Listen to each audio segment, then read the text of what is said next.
Okay, that's a bit of an opening of a fanfic made off of YouTube, and I, borrowed it a little bit to give us some flavor. This is the New Republic Politics of Contraband, a short adventure supplement that uses Star Wars, the role-playing game produced by West End Games. Smugglers come, smugglers go, with the lure of easy profits remain the same. I think this is second edition. I can't be 100% sure. It's either late first edition, early second edition, or the transition in between. It's not a bad module. I've used it a couple times and used portions of it a couple times. And the thing with to keep in mind with, here, should raise him up a little higher, right? Yeah, I thought of that, but I don't have it here. Yeah, find some uses to these things. I'm still not tall enough. Okay, forget it. Anyway, that's one of the things that I've always liked about Star Wars. Star Wars actually, if you played it, you know what I'm talking about. There is such a variety of different scenarios or campaign possibilities. You don't have to be in the rebellion. You can be smugglers. You can be pirates. You can be moisture farmers if that's what you want and still have an adventure. You can be politicians and ambassadors and bounty hunters, assassins. The genre is just unlimited as to what you can do in the sandbox mode, in your mind, of course. And that's one of the, I've always been a fan of this particular game system because of that mindset.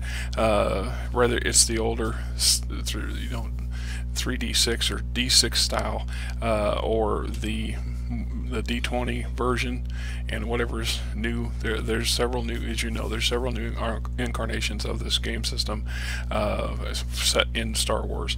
I don't own those yet because they're freaking expensive. I'm just saying, right? And these were pricey even back in the day, but compared to today, right, until they become used products on a used shelf at my local what passes for a game store today, yeah, I'm not likely to be paying for those because I can't justify it. I don't have a round the table gaming group at the moment. My work schedule's just doesn't allow for it. It's terrible, but you don't want to listen to me gripe about that. We are here to complain about this and find what we can find in it and enjoy it. So in this case, like I said, it's a nice book. I have used it a number of times, and right here it says $10. $10 is what I paid for it, and whatever year it was, 92 according to this. So if you go by it, the booklets is 5 short adventures, each designed to be played in one session. Complete staging tips and background information for locations, character and equipment stats, illustrations suitable for your use in your own adventures, dramatic read alouds and player handouts to make the game more exciting, colorful characters and settings that bring the unique lifestyle to the smugglers to life, sample smuggler characters and their starships included for immediate play. Ready to go. And so it's a mini campaign in that aspect, and I've run it before. And yeah, 1992 Lucasfilm's all right reserved. This and all other products that take place after the events of Return of the Jedi are the author's version of what may have happened. True fate of the heroes and villains of Star Wars is yet to be played out. So the introduction. Politics of Contraband is a collection of short adventures revolving around smugglers in the Star Wars universe. Excuse me.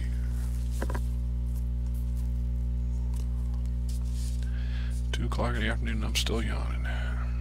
Each adventure is designed by a typical smuggler crew, 2-player characters with a highly modified light freighter in tow. Smugglers are unique and very different from the typical Rebel Alliance heroes. They're exciting, interesting, and dangerous all in one package. They are heroes. Keep in mind what that said is typical. Is set up for 2 players, so a 2-player game with a GM. Otherwise, if you have more players, you have more characters in the crew of the smuggler, so you'd have to have a smuggler captain. Darn it, I cannot stop yelling. Once that yawning starts telling me I need a nap. Setting adventures is the New Republic era, sometime after the Battle of Endor, but before the events in Heir to the Empire. It is a time with the fledgling New Republic government is trying to assert its authority, get respect. Not unlike the series the Mandalore going on, right? So you kind of fit into that mindset. Using these adventures, the characters, a brash smuggler, a faithful co-pilot, the ship itself, any additional people you need to put in there. Modified light freighter, starfighter, crew 2, passenger 6. Politics of Contraband. Smugglers come and go. Smugglers go. Smugglers come. Smugglers go. But the really talented ones are able to keep their heads and their ships when all around them lose theirs. Adventure background. Recent events. Characters find themselves sent to just such a planet, not interested in the New Republic or the Empire. The characters are more concerned for their own skins and their own profits. They have come to Glova to deliver a special mixed load of holotapes and exotic spices, special due to the prohibited import duties and repressive local standards. To camouflage their merchandise, they took on a load of plasma berries as dead weight. Unfortunately, no one checked to see if the locals had a problem with plasma berries. The setup. Characters should receive the contract to take the spices and holotapes to Glova. They are on the planet Collab and were given the cargo by a Garvin Spasso, an untrustworthy low-life trader. In other words, a typical employer. The characters must be extremely short on cash for this venture to work. They shouldn't have more than 1,000 credits and shouldn't be able to raise the needed credits by other means except by accomplishing the job offer in Episode 1, the sucker play. Sucker play. Read aloud this to players. You just recently left Collab en route to Glova. On Collab, you took a commission of special cargo, paid the usual rates. When you return and confirm the delivery, the cargo is typical contraband, so as not to appear suspicious. Oh, damn. The local market, you fill your hold with the first thing across your mind, plasma berries. The local market is flooded with them due to unusually good weather this year. They cost almost nothing. You land safely in Glova in the city of Derplin. Arrangements have been made for the pickup of the special cargo. You've even made some arrangements to sell the load of plasma berries. Everything seems to be going too well, quite well, too well. When you step from the ship, everything falls apart. The receiver of special cargo is late, because that is least your problems. Diminutive balding man with a small glass of tobacco steps up. Basically, this is a typical handout you would give to ask Inspector Smitten. I'm Inspector Smitten, Deputy Import Inspector. May I ask, please see your manifest. That will be 50 credits. Filing surcharge payable now. First character. Game Master, no problem. We just want to be most efficient we can in taxing your tariff. Now, according to our list, you have a load of plasma berries on the ship. Second character, Game Master. Well, that cargo is subject to planetary tariff code, alternate minimum tax, Article 7, Section C, Paragraph 3, Subsection 4. No native-grown, protected, or subsidized plants may be imported without being subject to minimum tax and no less than 500% of the current retail selling price. That's a tax levy of, let's say, 45,000 credits. First character. Then the Game Master. Oh, I'm sorry, but the law is the law. What will be your method of payment? Second character. The Game Master. We'll just confiscate your ship with a lien against the unpaid taxes. The ship will subsequently be auctioned off, and the next election will be 54 days. You indicating your reluctance to pay? Exactly. See how that's playing out, right? So we got Bork Volhan, typical criminal trader. Person that hired you to haul this stuff here. Planetary militia, good help's hard to find. The dive, Ritzal.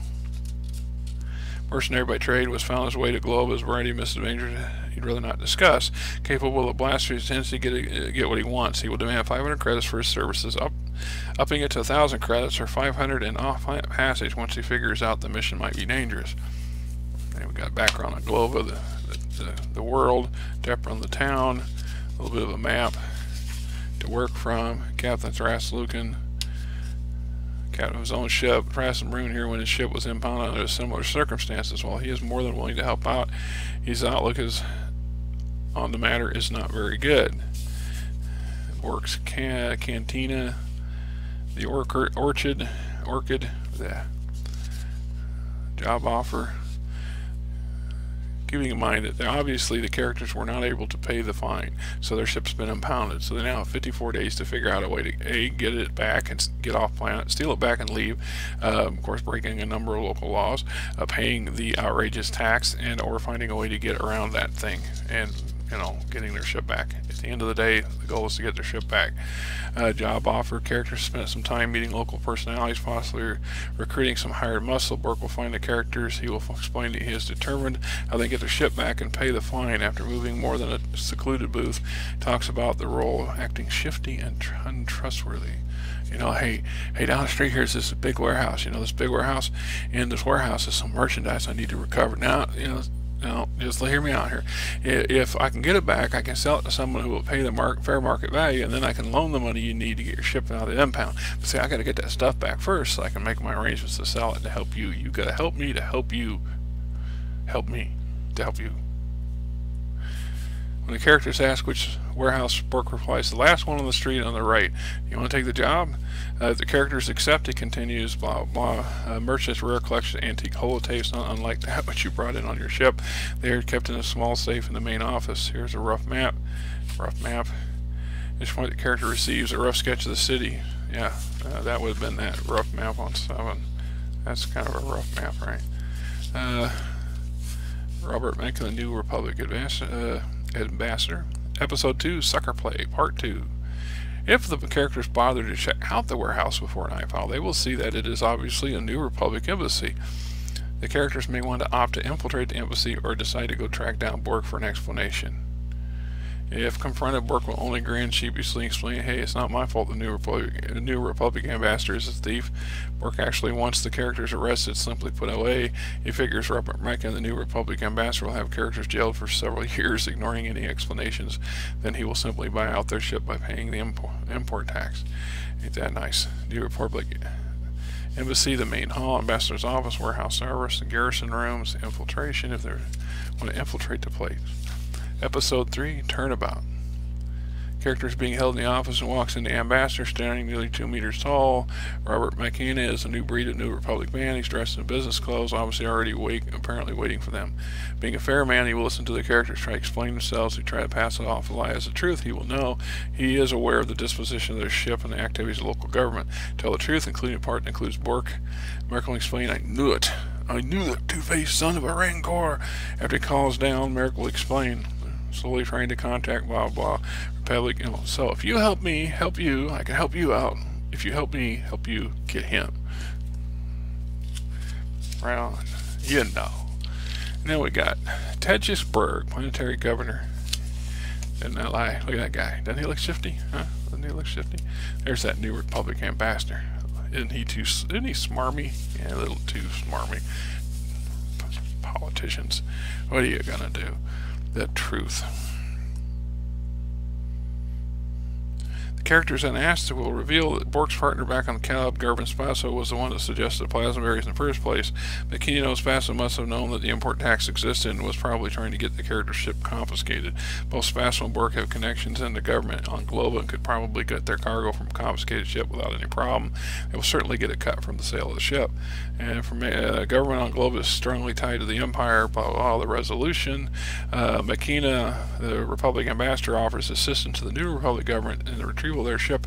Makina feels it's sufficiently justified to go after Berg since he's already officially allied of the New Republic, but secretly an Imperial sympathizer. The characters will be invited to participate, even offered additional weapons for the battle, just to raid the ambassador or the governor's office. Help us, help me, help you, help yourselves, get your ship back, get off the planet, and help me catch this guy, because then this guy's a bad guy, and I can look good, and you guys can go free, and catch your ship, and everybody's good to go. You help me, help you, I'll help you, help me. Right? Episode 4, the raid. Raid begins late at night. Typical raid. Governor takes off right before the raid takes off. Maybe you notice, maybe you don't. You go in pursuit and try to catch him. Action begins with a big explosion in front of the gate of the compound. New Republic troops pouring the gates, blasters firing. down in Berg, while New Republic troops mop up on the militia. The characters take a few seconds to observe that they will see that not much of a battle is, as the militia troops are surrendering at the first opportunity. Finding Berg being shallow and disloyal, he decided the situation smacks too much of an adventure. Abrupt departure from Mellow 6. He's gathered a quantity caster blaster. Conveniently incriminating evidence is currently attempting to get away. Catch the guy, and we all win. Rewards after the attack. Ambassador will thank the characters for the help. They were able to capture Berg alive. He will inform that Berg will stand trial. If the pouch Berg was carrying was not destroyed, the ambassador will be very happy indeed. Provides all kinds of nice stuff. Characters will have their ship returned by a humble inspector. Award the characters 1 to 2 skill points for completing this adventure. Berg was able to leave the Lucan's nightmare. Pastor Milken will be angry with his troops for allowing Berg to get away. Pay them 10,000 credits for the capture of Berg and the safe return of the ship, preferably undamaged. So there's an opportunity. So even if the governor does get away, the ambassador is willing to hire the crew to go after him. So the next adventure, the art of betrayal. Adventure background. Tamra sectors and chaos. Pyrrhus has been demoralizing remaining Imperial forces. Imperial government. Lobach's residents struggle to maintain peace and order in his sectors. Challenged by fledgling planetary governments, their hopes are raised boundlessly by the death of the dreaded Emperor. Organized crime has grown from small-time gun runners, spice runners, to powerful economic military force throughout the sector. Undaunted, Governor Resident has maintained enough power and influence to avoid any open revolution against the new order until now. The setup. Characters traveling to Imperial space or meet someone who's traveling Imperial space. They should be the mention of Darman Sector. +1. Let's see, so recent events. Sard Nightbreed, Crime Lord, and Tarman sectors got their hands on a invaded Imperial Research Development Station and hoping to find a horde of weapons, and instead ended up getting a prototype for. What is that?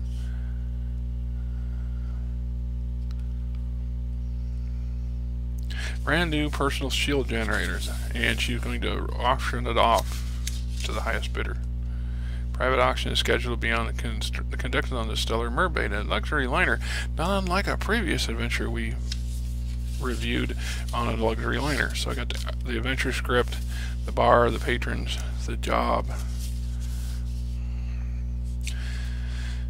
This is somewhat young-looking hammerhead greets the group, introduces himself as Margs Sonat. He needs to hire a freighter and would like to discuss a matter of a quiet corner. The character's gotten away from the commotion of the lounge. Sonat tells the trader he wants to carry a large crate weighing half a metric ton to Quinn Space Station, which is 6 days at Hyperdrive 1. Once there, he would like them to register the cargo aboard the Stellar Mermaid, and in his name, the cargo will be ready in 8 days. He has to leave the next day. Sonat will offer 3,500 credits to begin with, and maybe haggle up to 5,000. Specifically dictates the cargo is not to be tampered with or damaged in any way. He would also prefer not to have any Imperial entanglements. He will give them 1,000 credits when the cargo is loaded. The rest sent to them once the cargo is safely checked in on the Mermaid. When the negotiations are through, Mark will leave them at the table and disappear. Episode 2, A Dangerous Cargo. Day the cargo is loaded, the characters find 3 labor boys, 1,000 credits. Characters can be data pad, read aloud, thank you for taking on the cargo, here's the initial payment. Promise, delivery of this cargo, space, blah, blah, blah. Remind you, get it there, get it on board. Get the rest of your pay. Characters look inside the crate. There's no one to prevent them. However, there are 2 obstacles to be overcome. First is obvious. The crate must be opened without any signs of tampering. Second problem is because it is apparent after it's opened. After opening the character and make a moderate perception roll, he sees a small amount of light blue gel along the edge of the crate. The characters touch the gel. They will learn the hard way. This is potent neurotoxin.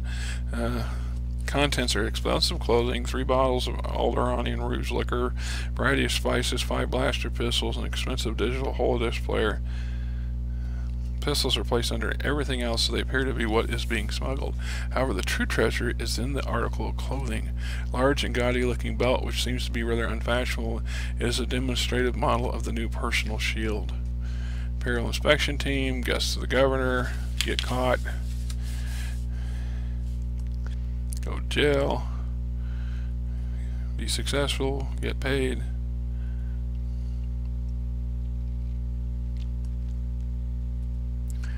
It says here, the officer told me about a neurotoxin on your ship. You're also smuggling expensive goods without the proper permits. Very serious incident. Good result of your summary execution. It's clear that you've acted on. It is clear that you acted on your own accord. Is it not? What reason do we have to believe in your innocence? Imperial Governor Runson. He looks expectantly at the characters. The governor knows the characters are innocent and knows they are heading for the Stellar Mermaid. He simply wants the satisfaction of forcing them to grovel and plead for their lives. If they see anything indicate they are innocent and were set up in light of these events, I'm going to make you an offer. You're going to deliver your cargo on schedule, and you're going to discover everything you can about your employer. Sergeant Turnick will accompany you, and he will report to him regularly. In return, you will be absolved of any charges regarding this matter. You can save yourselves from an Imperial death camp. Since you are scheduled to dock with a Stellar Mermaid, I grant you each 1,000 credits. Spending money for this trip, cover reasonable expenses. Should you refuse, your current records stand, and I shall be forced to sentence you immediately. Cut to episode 3, The Silent Informant. The Silent Informant tells you there's things going on. An invitation.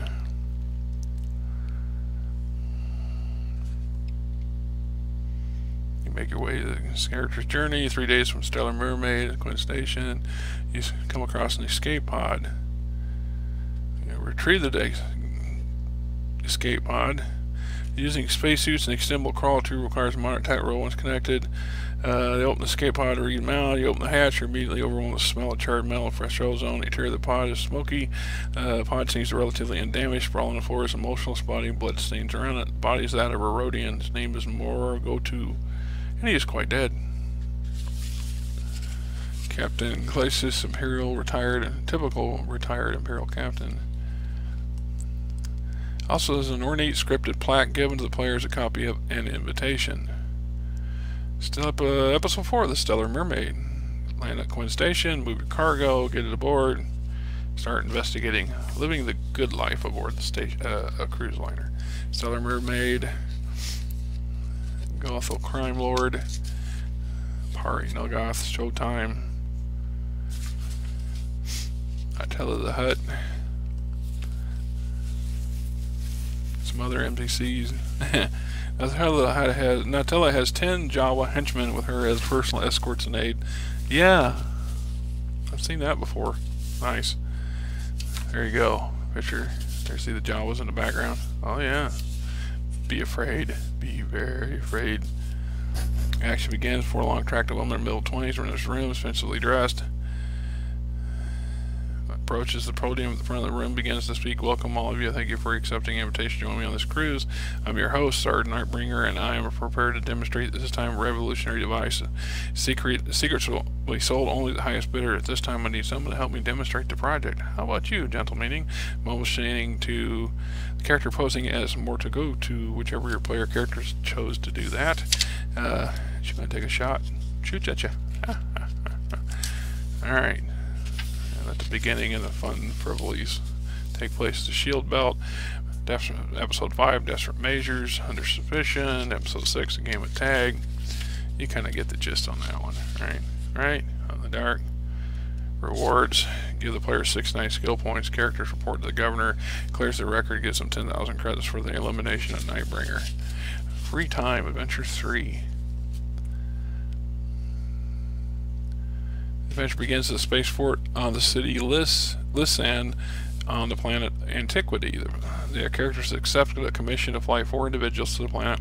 Wait till they returned 8 hours after landing. The players made it clear that the mission would involve no personal danger, but it was a no questions asked situation. 3,000 credits if they dropped a table, which promised 3,000 more when they returned to the ship. It was enough to buy off the characters' curiosity.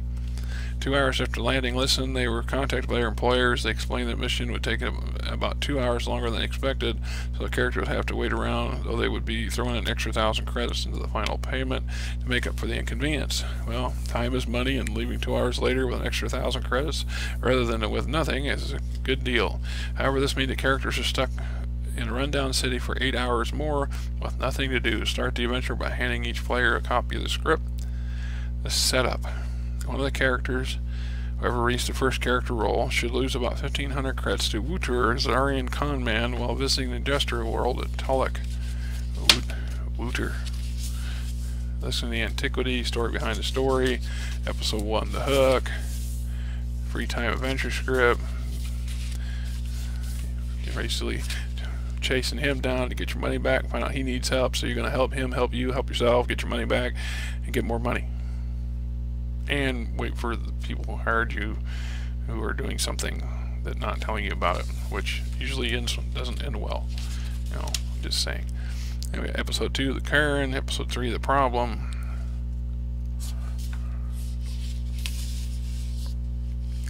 Characters make it back to the spaceport with any problems. First, characters will find there are 6 local police officers waiting for them. If Wooter is with the characters, he will see them just as he turns the corner and duck back around. He refuses to go to the ship unless the characters lure the police away. Characters want to know what's going on. Police will inform they have been instructed to detain the ship until the next day. They're looking for Wooter. They describe him as a green, hairless alien con man. If Wooter remain on board the characters, Wooter is with the characters while they were learning the story. Wooter will try to slip away if possible. Courier will not find any of this amusing and will voice her annoyance. The Courier, actually an Imperial colonel in disguise, same one of the characters employ the New Republic commandos, are trying to capture them. The colonel has no desire to reveal her true identity and will just talk as if she's just following orders. Alright, getting out of this mess, hunting down Wooter and the Courier. Getting away. Oh, and don't forget those people that hired you in the first place. Episode 4, the chase. Courier safely aboard. The characters now at a rendezvous. If Wooter's aboard and the characters make a moderate perception roll, they will notice Wooter talking to the Courier and attempt to be discreet. Wooter's trying to get the Courier to give him 1,500 credits now, with the characters without noticing what's going on. The Courier will refuse, only offering payment at the rendezvous point. Final showdown, a challenge. Class cruiser, that's quite a challenge. Fight TAC freighter. Conclusion, rewards.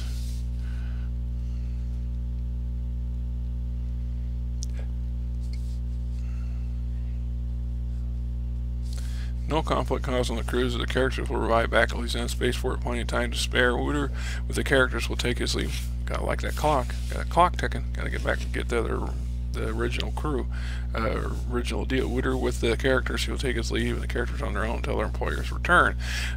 Couriers deliver safely to cruiser. Passengers will return disgruntled and upset. They will pay the characters, nonetheless, but quite upset during the course of their trip.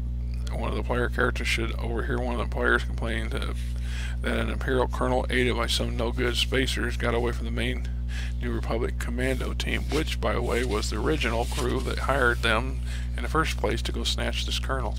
Irony of irony. But hey, we're all in it to help us, make ourselves, help them, help the other guy get away, or not get away and get caught. But anyway, that we all get paid and get paid extra, and you know, that's what we do.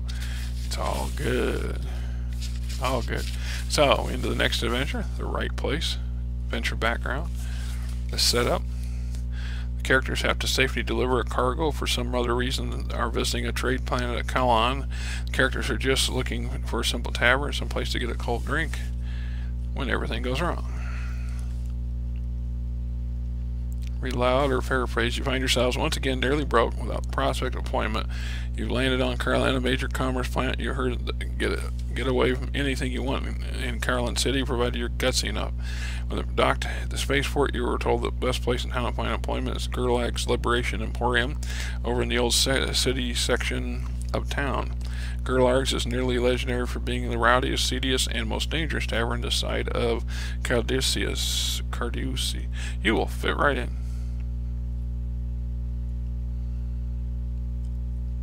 Yeah, right there. Adventure script. Gerlach, the hut bartender. Jesse, the floozy. You gotta remember, this is from the early '90s. Our so-called woke culture today that would not approve of this. A template type is floozy. Loyalty? What? Huh? Human female, Carlani, age 27. Jezebel is a gorgeous, the name should, be right off the bat. Native creature. She has long flowing red hair, green eyes, her flawless complexion, her knockout figure. No wonder her boyfriend is so jealous. Her personality. Jezebel is a horrible flirt and loves to have men in all species fight over her. Quote, "Oh, you're a fighter pilot, and that must be or a freighter pilot. That must be terribly interesting. I'll just snuggle close to you and you can tell me all about it." Except nearby is her boyfriend, Bruiser, which by him, come on, right? So the bar. You're looking for a job, and these two are going to give you a hard time. Play it out. Don't play it out. bar happenings. This is one of those things that I always enjoy when I find these, because there's options for many side adventures here. You know, a fighter ups, mistaken identity, job offer, mistaken order, the wrong food or drink is delivered to the characters. This effect can be from humorous, like a drink that turns the character's skin blue for 48 hours, to deadly, like being delivered a dish of live and angry Forntarch. You know, challenged, punched out, the flirtatious advance from Jezebel or somebody's like her, hustled. Many opportunities. So too, a chance meeting.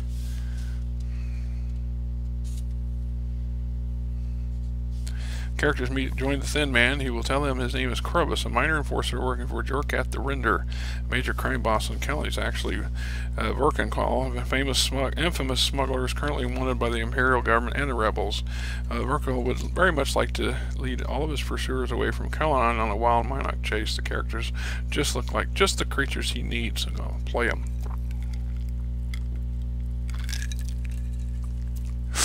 Are your player characters gullible? Are they going to be played? There's that fella right there. He wants to play him like a trombone, right? Up against the wall, stood up, knocked down. Way to go. Read aloud or paraphrase. Your ship can be seen just across the docking bay. 2 astromech droids for removing the refueling equipment from your ship. Seems ready to go. In fact, things really do seem to be looking up. Fuel tanks, 500 credits in your pocket, and a promise another 10,000 upon delivery. Well, it just dropped into your lap. All seems right with the world, and you're not even that squad of Imperial stormtroopers taking up battle formation near the bay entrance could ruin your mood. Captain Imperial Strike Team motions to you as the squad members take up defensive positions, and the squad leader shouts to you, "Workroll, Yalker, you're under arrest. You and your companions throw down your weapons, and you will be terminated painlessly. Resisting you will suffer. Decide now." What do you mean? We're not that guy. What do you mean we're that guy? Are we that guy? Did you change your alias? Oh, yeah. Remember that time? Yeah, you don't. No, you weren't there, but he knows that time. Yeah, changing it. You just episode 3 in game. You know, pretty straightforward adventure. Nothing huge and earth-shaking. Easy money adventure background. Yeah, well, I'm just, it's just yet another one to make some loot, some nice things to deal with, and some encounters and characters and colorful yahoos and so on and so forth. Remember, the saga continues. Right there. Right? Conclusion. 2nd edition, yeah, October 92. So I'm thinking this came out before 2nd edition. This is towards the end of 1st edition installments. From there out, the 2nd edition rulebook came out. Things started to change. And there you have it. Politics of Contraband.